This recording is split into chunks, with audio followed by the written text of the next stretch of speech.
Hi, you're listening to Book Chat with author Vivian E. Moore.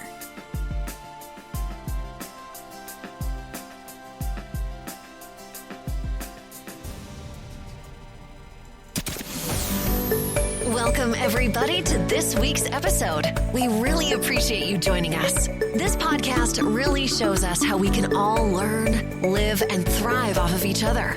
By sharing our knowledge through our conversations, we will impart some knowledge whilst learning ourselves how to progress even further. Here is your host.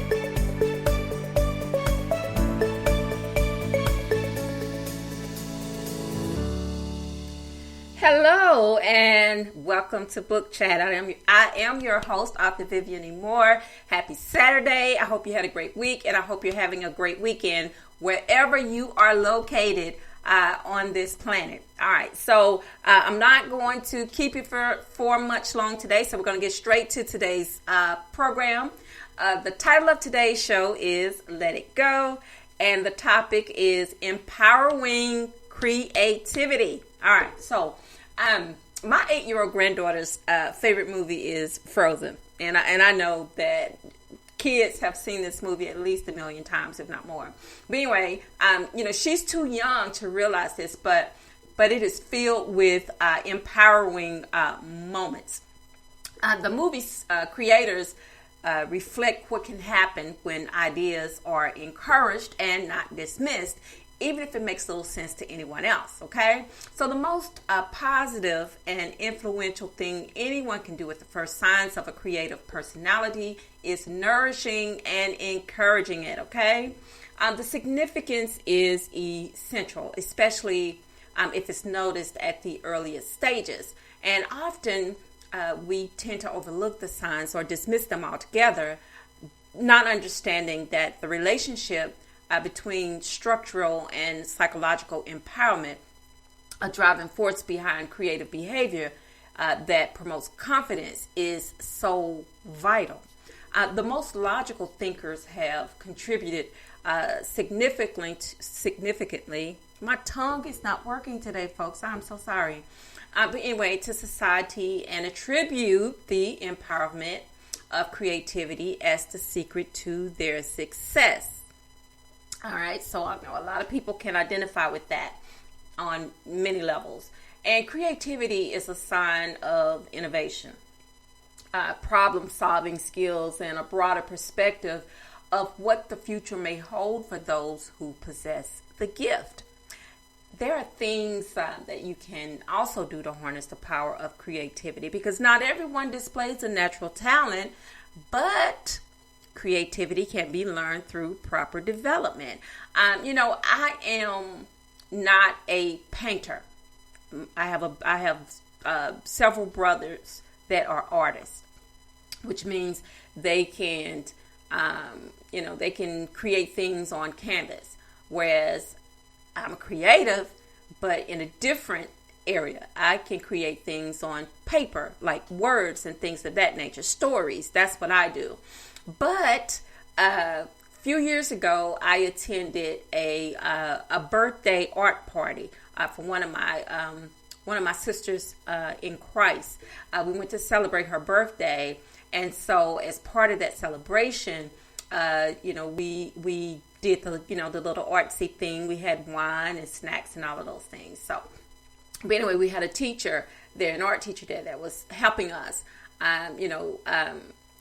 All of us had the same project where we had to draw like a table with the wine, a bottle of wine, and then a wine glass, and get all the colors and all those things in the background, right? So, like I said again, I'm not an artist, not on that level, but with her helping us, guiding us, showing us what we needed to do, I did pretty well, and I still have that picture. It's up in my dining room right now, so I kept that photo. I love it. I actually love it a lot, because it showed me what I could do, what I can do, even if I didn't possess that specific talent.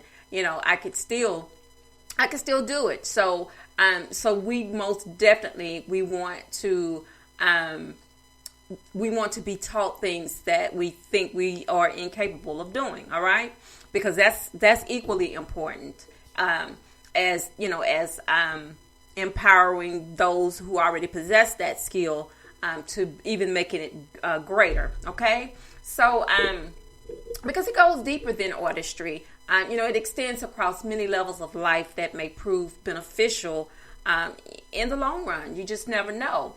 Because it is a powerful tool of expression, creativity is, that allows artists to explore their imagination to its fullest potential. And some term it as a soft skill, but it's still powerful. And I think that imagination is something it's just so wonderful, to be able to speak with a person or spend time with a person who has that vision.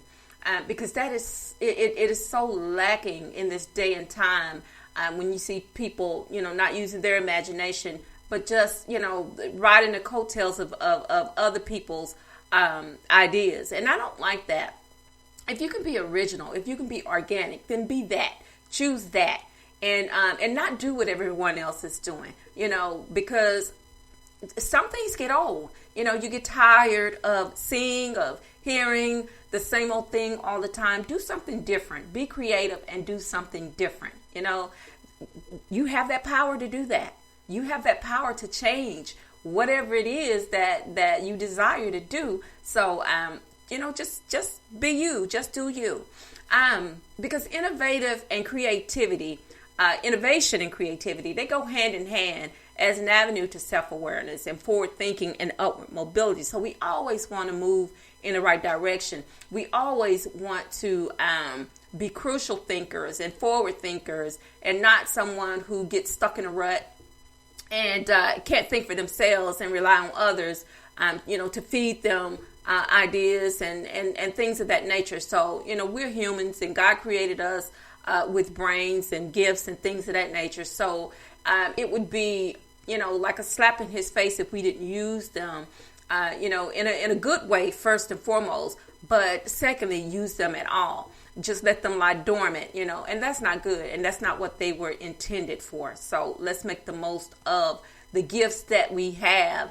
And, because it can empower you to do so much more than just being creative. Creativity, as I said before, is more than just being an artist. Creativity is in so many different areas. When you think about business and finance and things of that nature, and you wonder, my God, how did this person get to be so smart?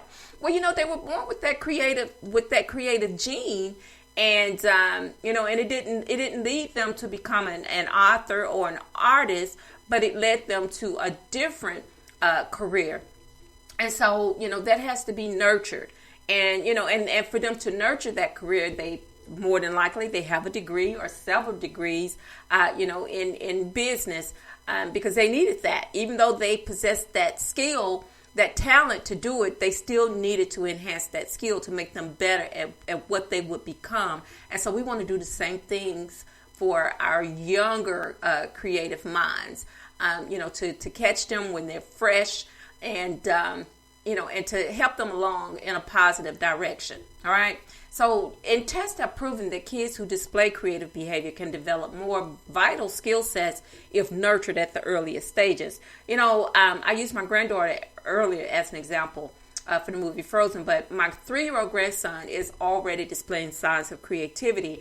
To some, what is simply a piece of paper is an airplane or a monster truck through his eyes. And I am so encouraged, with his imagination. And I just watch with grandmotherly fascination at his, as his creative gift flourishes. I'm just so amazed. I don't know why I am, but because, that creative gene is all, throughout my family. But I just get so excited when I see it, in someone his age. He's only 3, and he can just find a piece of paper, and in his mind's eye, it is something that's great. He sees it as what it can be, and we just see it as what it is, So that just amazes me, and it just makes me want to encourage him more and more and more, as I see him displaying these traits.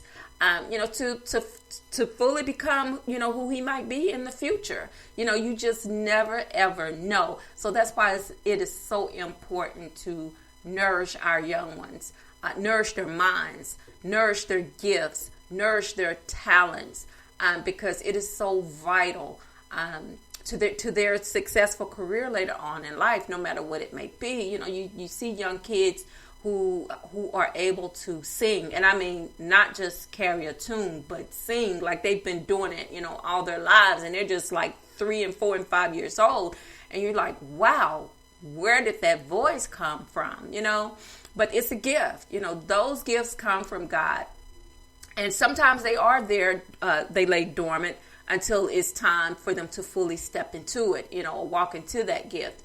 But there are times when they display it, you know, from the, I want to say the womb, you know, because they start doing things that you realize they should not be doing at that age, but are doing them. And that's because it's just in them to do it. You know, it's just natural. It comes natural for them to display those talents at an early age. So we want to make sure that we are encouraging them to be the best that they can be, because the key to empowering creativity is not holding back, but just letting go. All right, so that is our show for today. And before I let you go, I want to make sure that I give you these URLs, even though they may not be necessary to you, because Book Chat is available on any platform or podcast, any station that has podcast, you can find it. Okay, so it's pretty much everywhere. But anyway, I want to help you out by giving you a few of these HRLs in a minute. I'll give you those, but first I want to make sure that you can find Book Chat, and the first one, of course, is through Spreaker, and that is at https://www.spreaker.com/user/author Vivian Moore.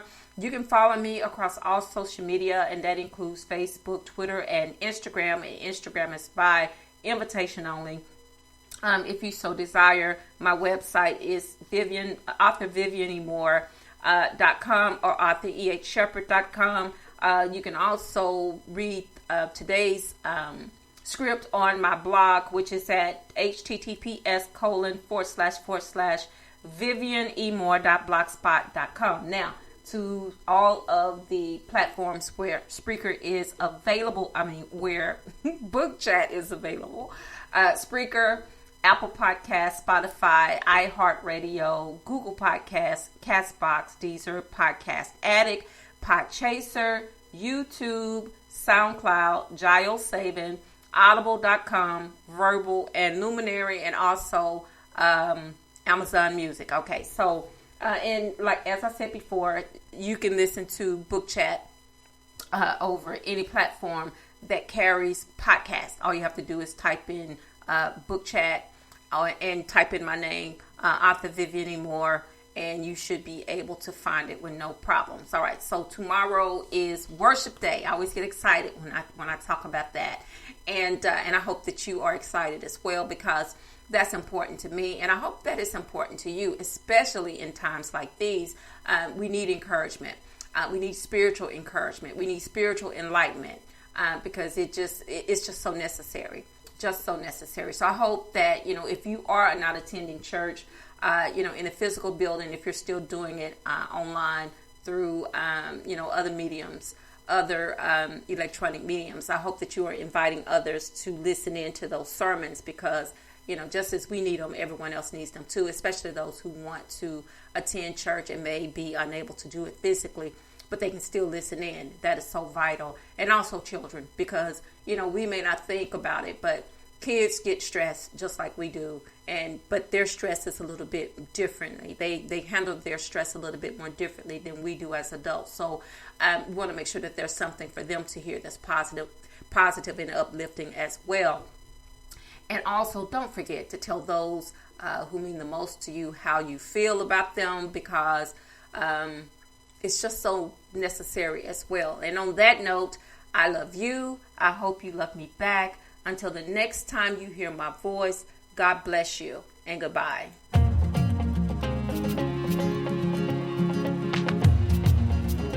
Loved what you've heard on this week's episode? Well, the answer is simple. It would mean the world to us if you could head over to iTunes and leave us a 5-star review and feedback. Spreading the word really is the best best way to grow our podcast and achieve even greater things. Thank you.